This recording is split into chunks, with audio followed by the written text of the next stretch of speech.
কি অবস্থা সবার? আসসালামু আলাইকুম সবাইকে। সকালে উঠেই দেখছি বাইরে এত পরিমাণে রোদ, প্রচণ্ড গরম ছিল দিনটি।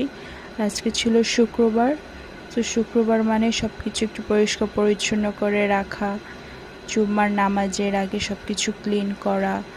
সো আমি বেডটাকে গুছিয়ে নিলাম। এটা হচ্ছে আমার শাশুড়ির রুম। আমি তার চাদরটা চেঞ্জ করে দিলাম। চেঞ্জ করেই রান্নাবান্নার সময় যত তাড়াতাড়ি রান্না শেষ করা যায়, কারণ নামাজ শেষ করে এসে সবাই খাবে একসাথে। তো আমি হচ্ছে এখানে আজকে চিকেন ভিজিয়ে নিচ্ছিলাম। আজকে ভেবেছি যে বিরিয়ানি রান্না করব, যেহেতু ফ্রাইডে। সো সবাই বাসায় আছে আজকের দিনটা। সো আমি চিকেন ভিজিয়ে নিলাম। এদিকে আমি চিকেনটাকে কেটে ধুয়ে ফ্রেশ করে নিলাম। তো আমি রান্না বসাবো, এর জন্য তেল দিয়ে নিচ্ছি, পেঁয়াজ নিয়ে নিচ্ছি। অ্যাজ ইউজুয়াল আপনারা যেভাবে বিরিয়ানি রান্না করেন আমিও একই